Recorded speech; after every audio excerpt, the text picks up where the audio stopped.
Okay, I think we'll make a start now.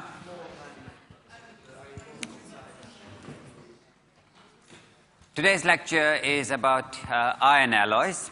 These are possibly the most successful of all materials. The amount of iron alloys consumed every year is in excess of about 1.3 billion tons. And there are a variety of reasons for the success of iron and its alloys. The prime reason being that you can generate actually an infinite variety of microstructures in it. Now, you're familiar with two allotropic forms of iron. One is the body-centered cubic phase, often called ferrite, and then we have the cubic close-packed or austenite phase, which exists at higher temperatures, above 910 degrees centigrade in pure iron. But there are many other allotropic forms of iron which I can't go into today. And it is the transformations between these two forms which govern the properties of most alloys of iron. Now, the change in crystal structure between the high temperature phase and the low temperature phase can occur by a number of mechanisms. And in the last lecture, we looked at one particular mechanism, which was martensitic transformation. So imagine that this is our alloy of iron, and we have square atoms and round atoms, so iron atoms and manganese atoms, for example. One way in which I can change the crystal structure without any diffusion is that I deform the unit cell into another shape. Okay. So here we are simply shearing this unit cell into the new shape. When I do that, the consequence is that the macroscopic shape of the crystal must change because the atoms are moving in a disciplined manner. That causes a lot of strain energy, and that's why the product will always be in the form of a thin plate. Second consequence is that if you look over here, the neighbors of atoms remain the same. In other words, we are not changing the order in which the atoms are arranged. So this retains a memory of the arrangement of atoms in the parent phase. And that's why when we reverse the transformation, we get a reversal of any shape change. And that's our shape memory method that we did in the last lecture. So there is no diffusion involved in a transformation like this. The chemical composition in this region is exactly the same as here. And there is an atomic correspondence between the atoms here and here. Now, the second mechanism of changing the unit cell is that we break all the bonds and we rearrange the atoms into the new pattern, allowing diffusion to happen so that we don't change the external shape of our crystal. So, for example, when water solidifies to ice, we don't actually change the shape of the container. There might be a volume change, but that's about all. So here, what we do is we break all the bonds, we rearrange the atoms in the new cell, and the external shape of our material remains the same because we've allowed flow to occur and cancel out things like this. So imagine that if we transform like this, we then cut this triangle and transport it onto this side. That cancels any strain. Okay? So that cutting operation where I take this triangle here, transport it onto this side, is the diffusion that's necessary. So these kinds of transformations can only happen when we have sufficient atomic mobility. And notice also that we've lost all atomic correspondence because these particular atoms prefer to be in the product lattice, so they migrate into the product lattice. So we might, for example, get an enrichment of these square atoms in this region. So in a transformation which is reconstructive, that means we break all the bonds, rearrange the atoms into the new pattern, there must be diffusion, minimal strain energy, and the product phase does not necessarily have the same chemical composition as the parent because the atoms move into the phase where they prefer to be. Okay. Is everybody happy with these two mechanisms of transformation? Here, the shape can be anything determined, for example, by minimization of surface energy. Yeah, it need not be a plate shape. Here, the shape of the transformation product must be a plate. So every time you see a plate-shaped product, it's likely to have formed by this mechanism, which involves systematic displacements. Okay. So let's look at a few examples of these two mechanisms of transformation. And I'm going to start off with this reconstructive mechanism, which requires a lot of diffusion. So it can only happen at temperatures in iron above approximately 600, 500 degrees centigrade. Now this is a part of the iron-carbon phase diagram. Carbon has a profound effect on the properties of iron, and I'll explain why it has a profound effect.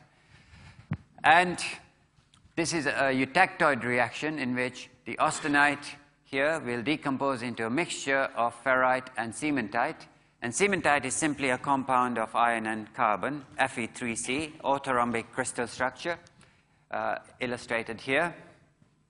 Austenite is a cubic close-packed phase, and ferrite is the body-centered cubic phase. If I have an alloy of this composition exactly, the eutectoid composition, then as I cool the austenite, nothing will happen until I get to this temperature, and then the austenite begins to decompose into a mixture of ferrite and cementite. If I have an alloy which is hypoeutectoid, then I will first get the formation of ferrite, and as I cool, the composition of the austenite moves along this phase boundary, that of the ferrite along there, and eventually the remaining austenite decomposes into this mixture of ferrite and cementite. Now, why am I using the word eutectoid instead of eutectic? This is a solid-state transformation. If it was a liquid going to two solid phases, that would be a eutectic. Now, I said to you that carbon has a profound effect on the properties of iron, but it isn't completely a true statement. It has profound effect on the properties of body-centered cubic iron, not the cubic close-packed iron. And to understand that, we need to look again at our dislocation. A dislocation, when it moves, it causes shear. If you examine the strain fields around the dislocation, because you can see these lattice planes are all bending, then most of that strain field is a shear strain field. That's logical, because after all, a dislocation causes shear. But there is a small volume change as well, because after all, the packing in this region is not ideal. Okay? So the dislocation strain field consists of mainly of shears, and there is a small hydrostatic component. That means a volume change. Now, if you look at the location of carbon atoms in the cubic close-packed lattice, then they are located in these octahedral holes. So this is our iron atom, and that's a carbon atom, and it's located in this nice octahedral hole in the austenite. And that is a regular octahedron. That means when you put a carbon atom into that interstice, it will cause a uniform expansion. Okay? In other words, a volume change. Now, a volume change cannot interact with shear strains. Okay? So this carbon atom in austenite only weakly interacts with dislocations with the hydrostatic component of a dislocation strain field. So the amount of strengthening we get from carbon in austenite is quite small. It's like substitutional strengthening, where supposing I replace the iron atom by a manganese atom, it only causes a volume change. So a volume change cannot interact with the shear strain field of a dislocation. And a screw dislocation only has shear strain fields. So the strengthening caused by carbon atoms in austenite is quite weak. Now, just to show you that this octahedral hole is exactly the same as an octahedral hole here. Okay, you can see, once again, this is a regular octahedron. The distance between there and there is the same as the distance between there and there. I'm now going to show you the corresponding slide for a carbon atom in ferrite. Okay.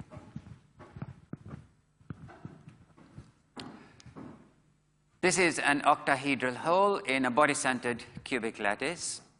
And the distance between this carbon atom and this iron atom is different from the distance between this and this. So although this is an octahedron, it's not a regular octahedron. It actually has a long axis and two short axes. Okay. Oh, sorry, two long axes and one short axis. So it causes an asymmetrical distortion. It's actually a tetragonal distortion. And that, of course, can interact with shear strain fields. Okay. So a carbon atom in ferrite will cause an immense amount of hardening because it interacts with the shear components of the strain field of dislocation and also, of course, the hydrostatic component. So a very small concentration of carbon has a huge effect on the strength of body-centered cubic ferrite. And this is just to show you that this site here is exactly equivalent to this because, look, this atom here is the same as this here, and this distance is the same as this. Okay. So in your notes, I've actually drawn the locations of the carbon atoms in body-centered cubic ferrite. So we now understand why carbon causes a great deal of hardening in ferrite, but not in austenite. Okay? Now, of course, because carbon causes a very large strain, the solubility of carbon in ferritic iron is quite small. Maximum solubility under equilibrium is about 0.02 weight%. However, if we take austenite, the solubility is much higher because the distortion caused by carbon is much smaller. So if we start with austenite and rapidly cool it so that we get martensitic transformation. I'm sorry about that noise, okay? So that we get martensitic transformation, no diffusion at all, then the ferrite will inherit all the carbon from the parent phase. And we get martensite. So you can force the carbon to stay inside the ferrite by having a diffusion-less transformation, martensite.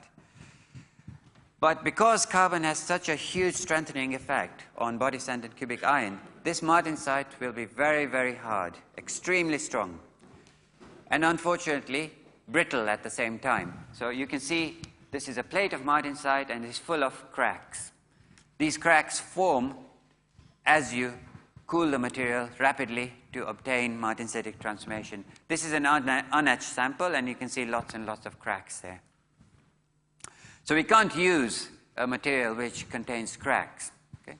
So what we do is we first of all use a carbon concentration which doesn't lead to cracks, but it's still supersaturated, and then we temper the martensite to allow some of that carbon to precipitate as carbides.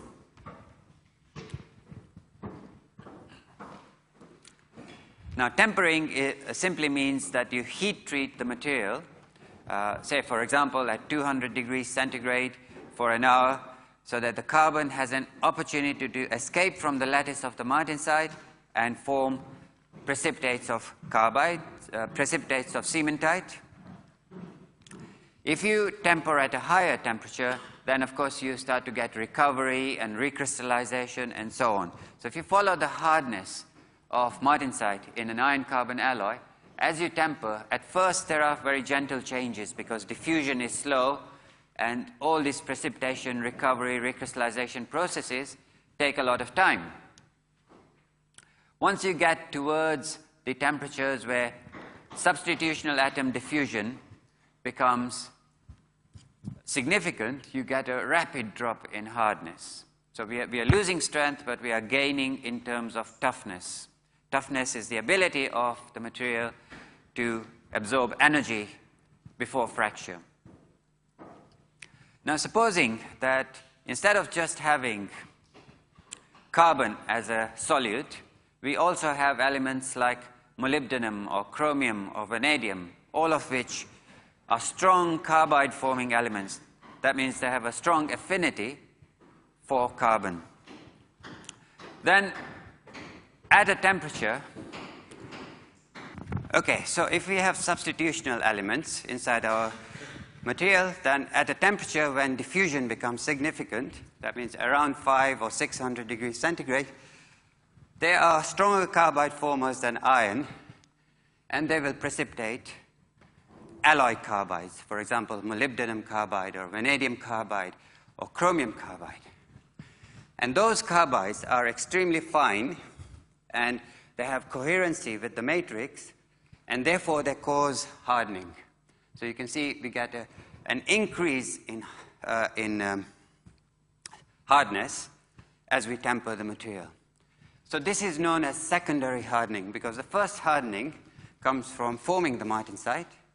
Then we get this drop in hardness as the carbon leaves the martensite and precipitates as iron carbides. And then we get the alloy carbides coming in, which are very fine and have coherency strains, and we get an increase in hardness. So just to show you the microstructures, this is when we just have iron carbon. And you can see that the cementite particles, the Fe3C, are pretty coarse because they form essentially at a rate controlled by carbon getting out of martensite. Okay? So it doesn't give much to the strength of the material if you have coarse particles. You want fine particles, finely dispersed throughout the material. By contrast, so notice this scale over here. This is 1 micrometer. If we look at molybdenum carbides, look at the scale now, 200 nanometers. These are extremely fine particles, very, very fine.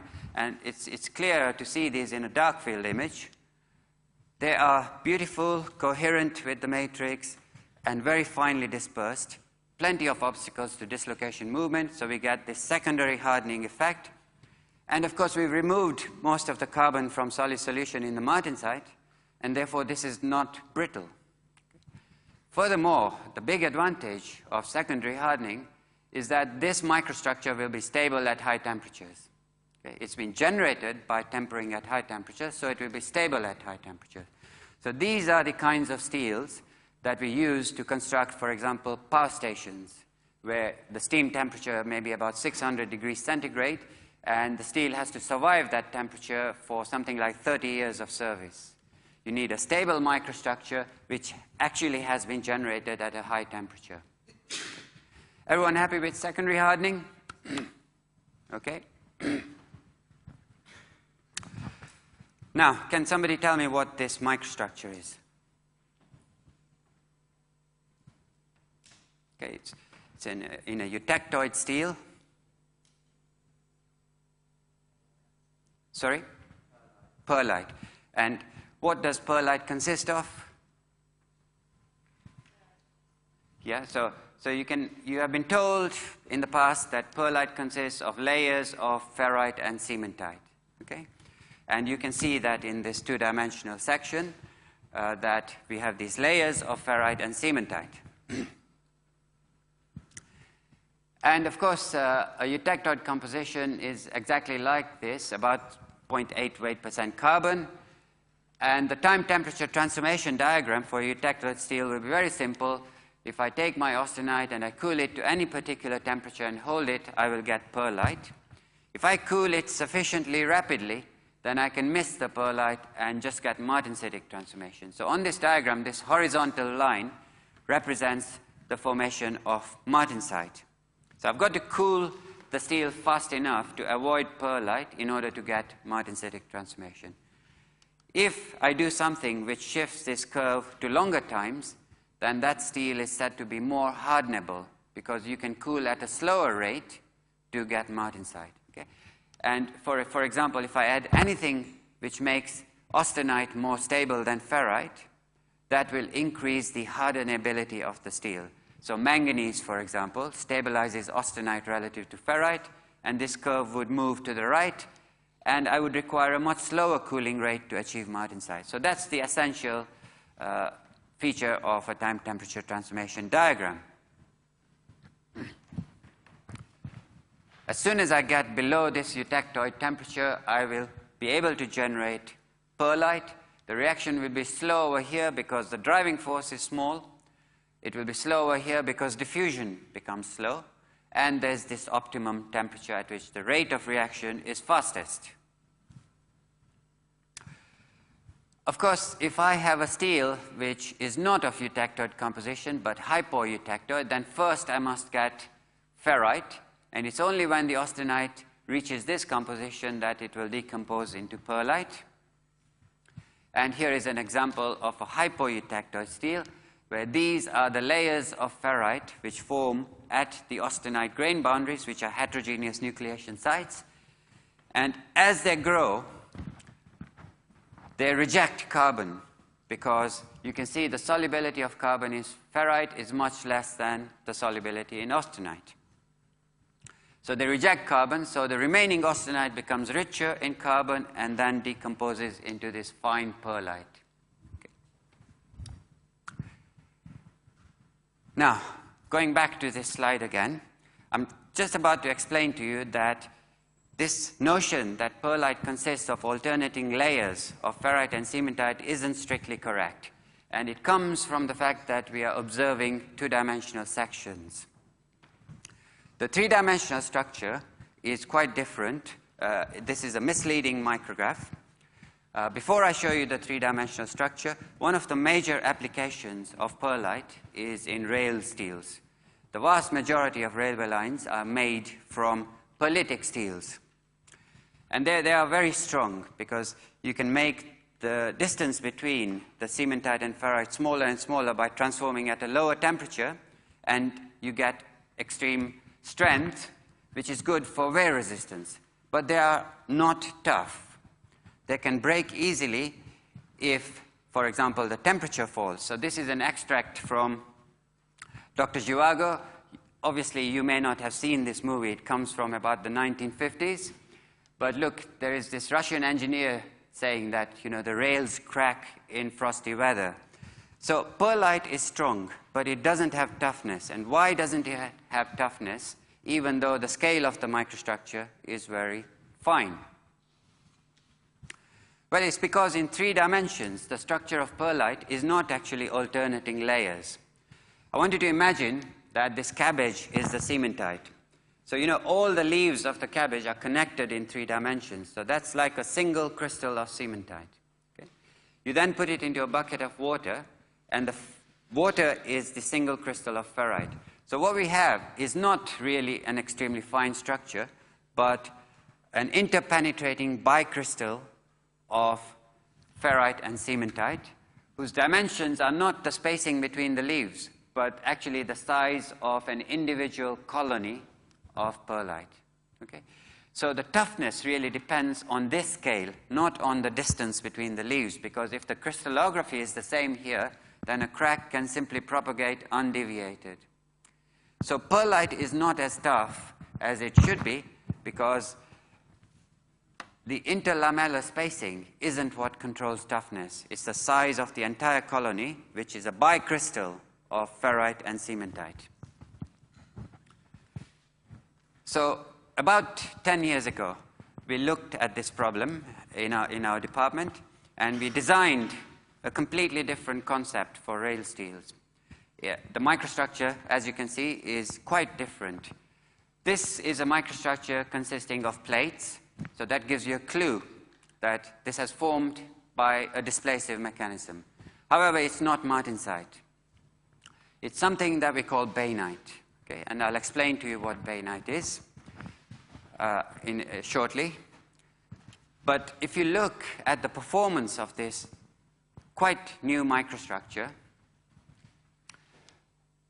in terms of fatigue properties of railways, it beats anything that exists by a huge amount. And even the tests had to be stopped here because they are going on for too long.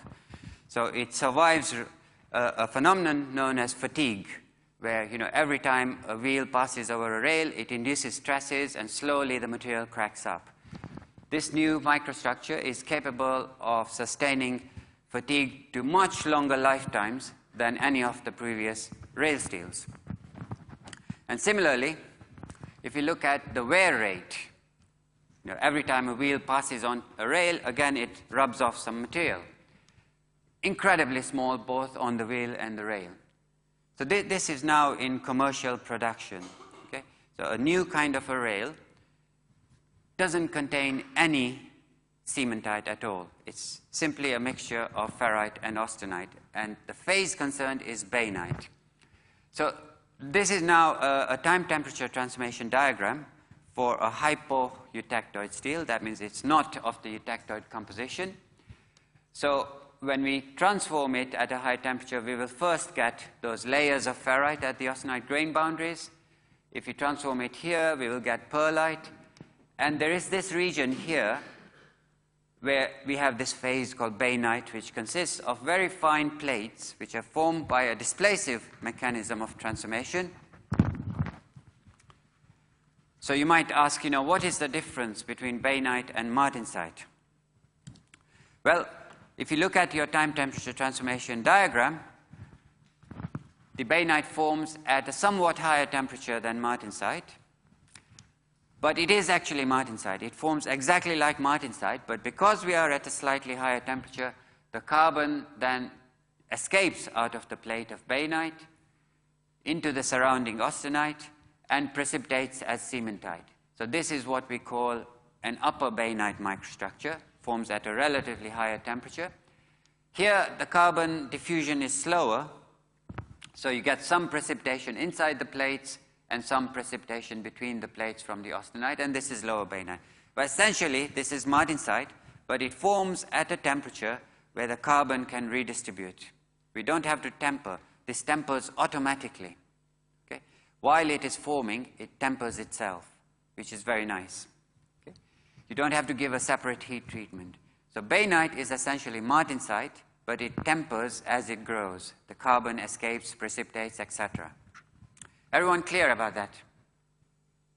Okay. So it's simply a displacive transformation which tempers as the transformation progresses. I wanted to show you this very latest development. Okay? This is the first ever bulk nanostructured metal. It's incredibly cheap because it's based on iron. Look at the scale here. These plates are 20 nanometers in size. So this is a particular form of bainite that we have created by transforming at a temperature which is lower than that at which you cook pizzas. Okay? So you typically cook a pizza at about 220 degrees centigrade. This is obtained below that transformation temperature. So it's inconceivable that there is any diffusion of substitutional atoms. And in a bulk sample, that means it's big in all three dimensions. We have nanocrystalline bainite here, 20 nanometers in size, incredibly strong, because the finer you make the structure, the stronger it is. And it is very, very tough. That means it can absorb energy. So it has all the characteristics required. It's very strong. It's very, very tough.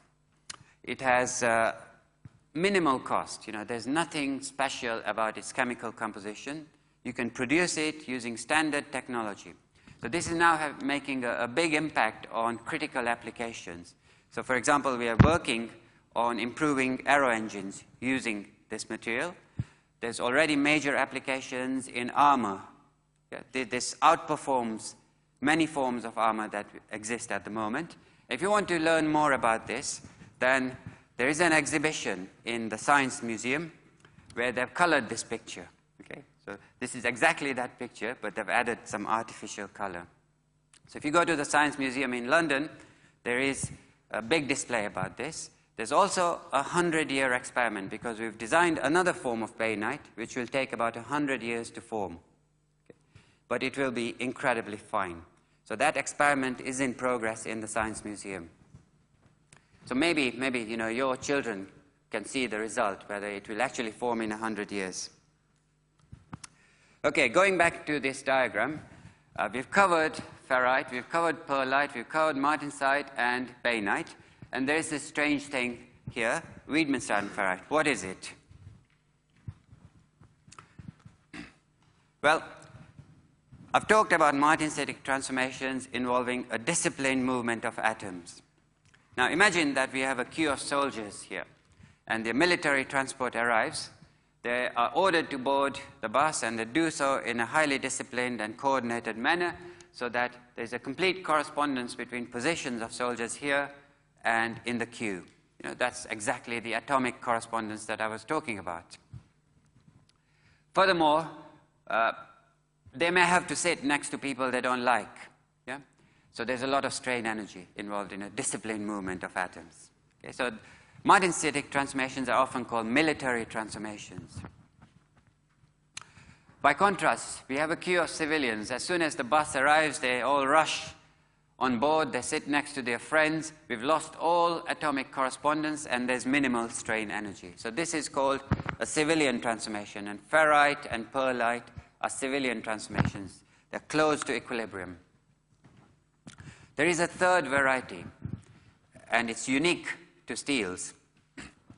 That is that we have these tiny atoms, carbon atoms, which are mobile even though the large atoms may not be. So we can have a displacive transformation as far as the large atoms are concerned. That means we change the crystal structure by a displacive mechanism, but these diffuse and occupy positions which make them happiest. So this is called a paramilitary transformation.